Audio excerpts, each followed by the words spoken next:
320장 부르시겠습니다. 찬송가 320장입니다.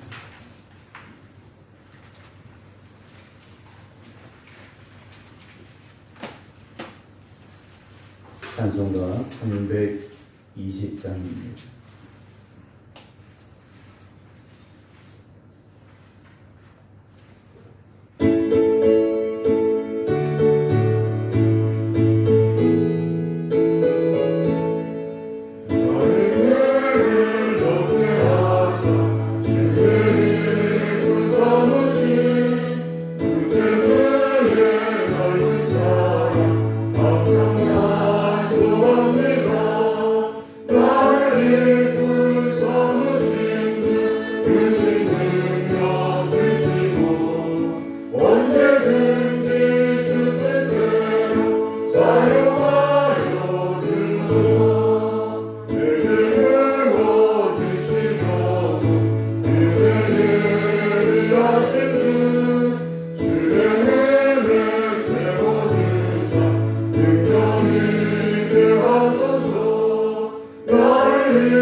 고린도전서 15장 1절부터 11절 말씀입니다. 신약성경 282쪽입니다. 신약성경 282쪽 고린도전서 15장 1절부터 11절입니다.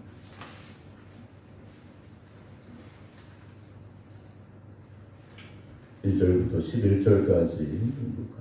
형제들아, 내가 너희에게 전한 복음을 너희에게 알게 하노니 이는 너희가 받은 것이요 또 그 가운데 선 것이라.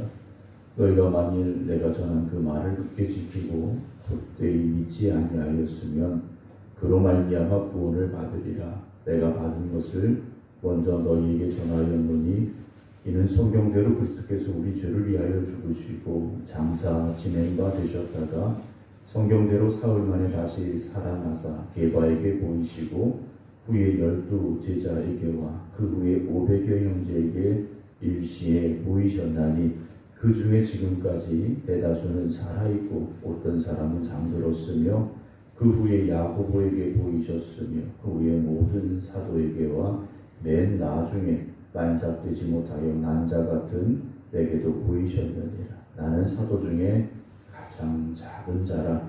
나는 하나님의 교회를 박해하였으므로 사도가 칭함받기를 감당하지 못할 자니라. 그러나 내가 나 된 것은 하나님의 은혜로 된 것이니 내게 주신 그의 은혜가 헛되지 아니하여 내가 모든 사도보다 더 많이 수고하였으나 내가 한 것이 아니요 오직 나와 함께 하신 하나님의 은혜로라. 그러므로 나나 그들이나 이같이 전파하며 너희도 이같이 믿었느니라. 아멘. 할렐루야. 제 아내는 저하고 항상 이제 같이 있죠. 아이들은 주일날 예배 드리면 하나는 직장으로 하나는 이제 학교로 갔다가 금요일 날, 토요일 날 되면 집으로 돌아옵니다. 그래서 아이들이 집에 오면 뭐가 달라졌는가, 뭐가 바뀌었는가가 눈에 이렇게 들어오죠.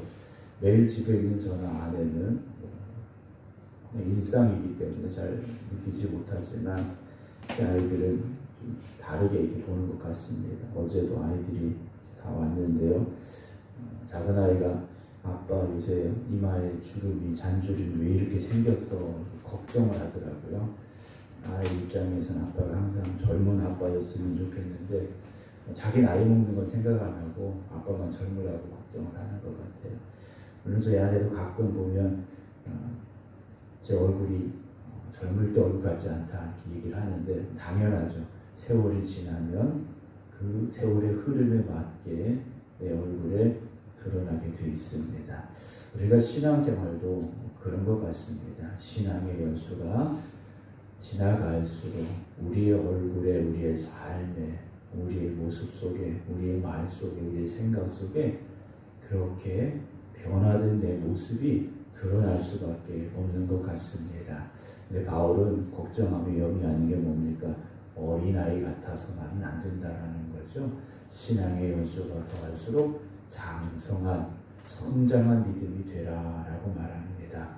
오늘 저와 여러분 우리 모두가 다 신앙의 연수가 더하여지고 주님과 동행하는 날들의 수가 더하여질수록 주님 보시기에 기뻐하실 수 있는 아름다운 믿음의 모습들이 드러날 수 있고 보여줄 수 있기를 주님의 이름으로 축원합니다. 복음이라는 것은 결국 누군가를 통하여 전해받았다라는 거죠. 코로나라는 감염병 시대를 우리가 살아가면서 우리가 코로나라는 이야기를 하면서 접촉이라는 단어를 많이 썼습니다. 누군가를 접촉했기 때문에 누군가가 무엇이겠습니까? 코로나에 감염이 된 누군가를 접촉했기 때문에 우리도 코로나라는 바이러스가 우리 안에 들어오게 되고 코로나라는 바이러스가 우리 안에 들어오면 그 바이러스가 가지고 있는 특징들이 우리의 몸을 통해서 어떤 증상들이 나타나게 돼 있는 것 우리가 이런 모습들을 보게 됩니다. 복음도 마찬가지죠. 복음도 그냥 하늘에서 뚝 떨어지는 게 아니죠. 만나야 됩니다. 복음을 가진 사람들을 만나야 되죠. 그렇게 본다면 저도 여러분들도 복음을 가진 누군가를 만났기 때문에 오늘 여기 이렇게 있을 수 있게 되었다라고 말할 수 있을 겁니다. 오늘 1절은 형제들아 내가 너희에게 전하는 복음을 너희에게 알게 하노니 라고 말하죠. 바울은 내가 너희에게 복음을 전했다라고 말하죠. 왜냐 바울이 가서 아무도 믿는 사람이 없는 이 고린도에서 복음을 전했습니다. 그리고 그 전해진 복음이 전해지고 또 전해지고 그래서 지금의 고린도 교회가 되었다라는 거죠. 그런데 다시 알아야 된다라는 겁니다. 지금 그 복음이 흔들리고 있다라는 거죠. 바울로부터 전해 들은 그 복음 위에 굳건히 서 있어야 되는데 그것이 지금 흔들리고 있음을 바울이 전해 들은 것 같습니다. 그래서 내가 너희에게 전한 복음을 너희에게 알게 하노니라고 말하죠.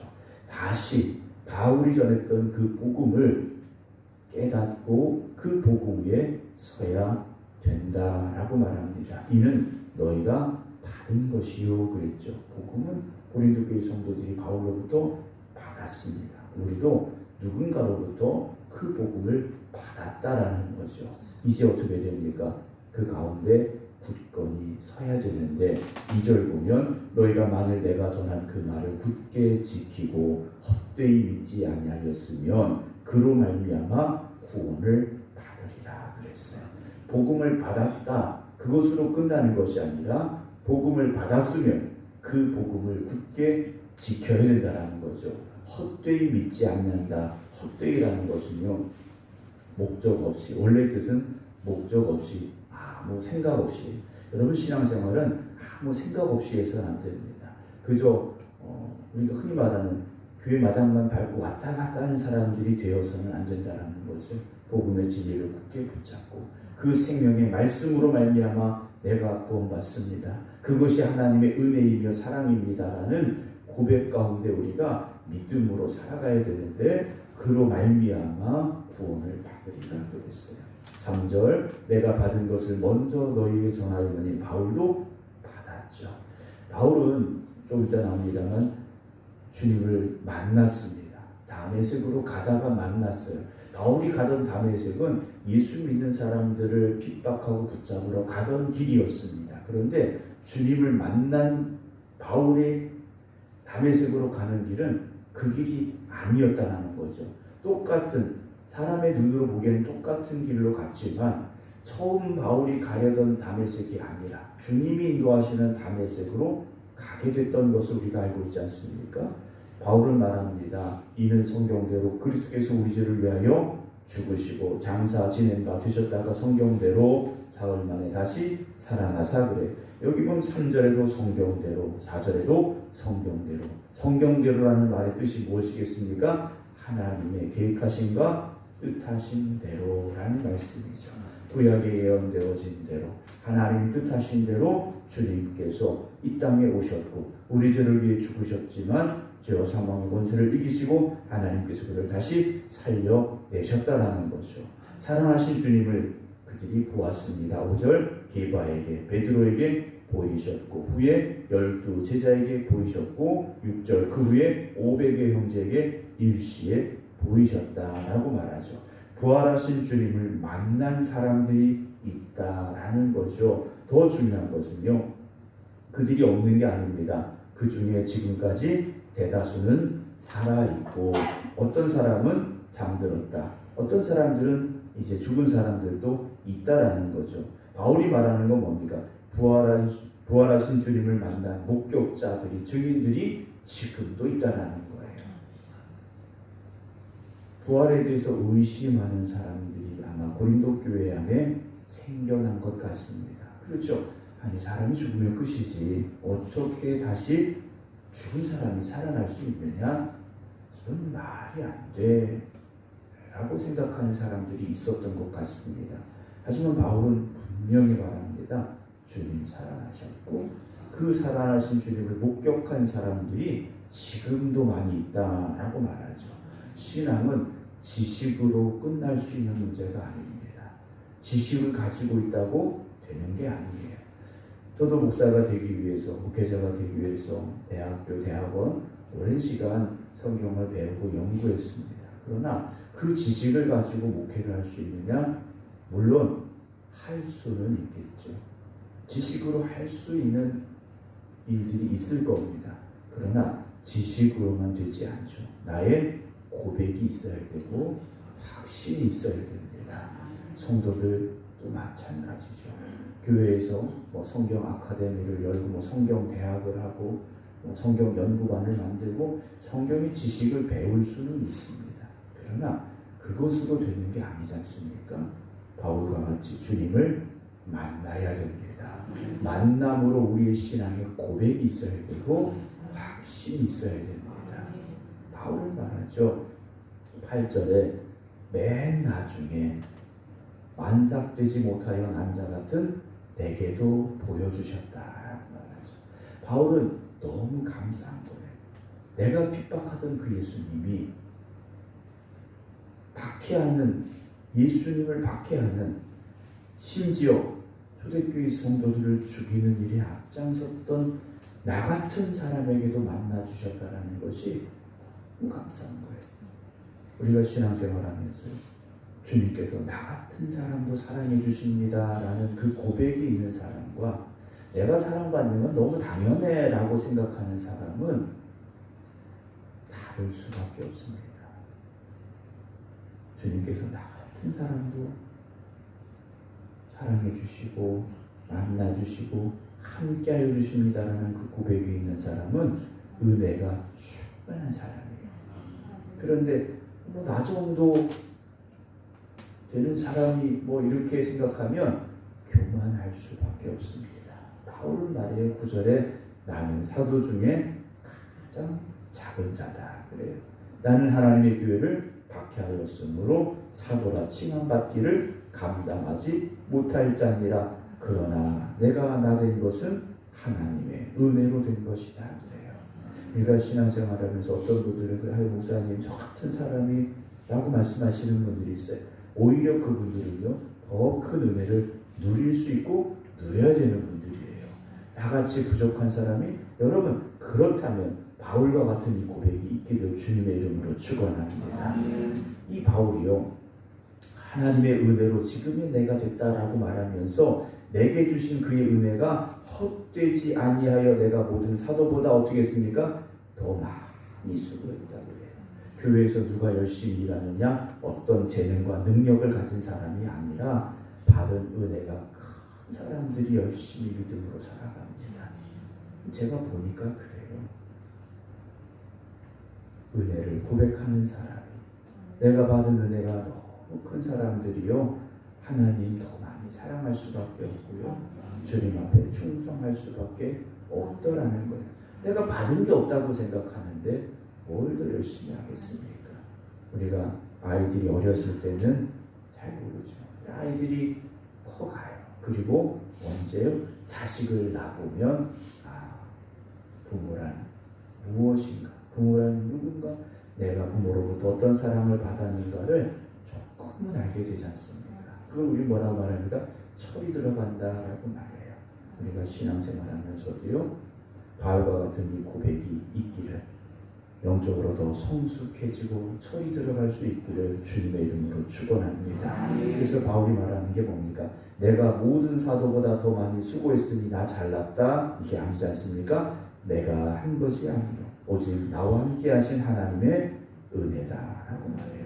모든 것이 하나님의 은혜였습니다 라고 바울이 말하지 않습니까? 사랑하는 성도 여러분, 오늘 우리가 살아가는 이 삶 속에 하나님의 은혜를 빼버린다면 아무것도 없어야 됩니다.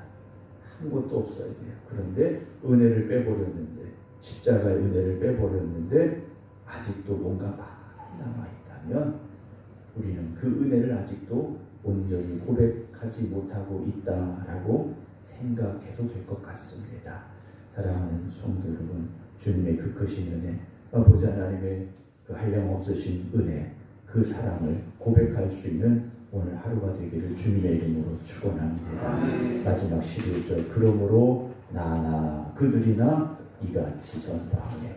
누구겠습니까? 하나님의 은혜를 깨달은 사람들이 전파하는 거죠. 전도는 누가 합니까? 전도에 대해서 많이 배운 사람이 하는 것이 아니라 주님을 만난 사람이, 그 은혜를 깨달은 사람이, 그 사랑을 고백하는 사람이 전할 수 있다라는 거죠. 너희도 이같이 믿었느니라. 너희도 이렇게 된 것이다. 바울이 말하고 있습니다. 오늘도 우리가 그 은혜를 누리면서 그 은혜를 깨달으면서 그 은혜에 합당한 믿음의 삶이 될 수 있기를 주님의 이름으로 축원합니다. 기도하겠습니다. 사랑과 은혜가 풍성하신 아버지 하나님 감사합니다. 오늘도 우리가 이렇게 주님 앞에 나와서 또 각자의 믿음의 제단 앞에서 하나님 앞에 예배드릴 수 있는 모든 것이 하나님의 은혜였음을 고백합니다. 내가 열심히 있어서 내가 능력이 있어서가 아니라 주님의 그 크신 은혜를 우리가 깨달았기 때문에 오늘도 주님 없이는 살 수 없습니다. 고백하며 이렇게 주님 앞에 있사오니 주님 저들을 붙잡아 주시옵시고 주시는 그 은혜가 저들의 삶을 살아가는 힘이 되게 하시고 고백이 되게 하시고 증거가 되게 하여 주시옵소서. 힘들고 어려운 시대를 살아가지만 우리는 더욱더 하나님을 의지합니다. 하나님의 은혜를 더욱더 사모합니다. 하나님 함께하여 주시옵시고 저들과 동행하여 주시옵소서. 그래서 홀로 외롭게 힘들게 살아가는 세상이 아니라 주님이 나와 함께 하십니다. 하나님이 나를 붙잡아 주십니다. 고백할 수 있는 저희들 되게 하여 주시옵소서. 그래서 저들이 가는 곳마다 그 복음의 은혜가 증거되게 하여 주시옵시고 십자가의 사랑이 고백되게 하여 주시옵소서. 저들을 통하여 주님이 증거되게 하시사 저들을 통하여 주님을 만나는 사람들이 있게 하여 주시옵소서.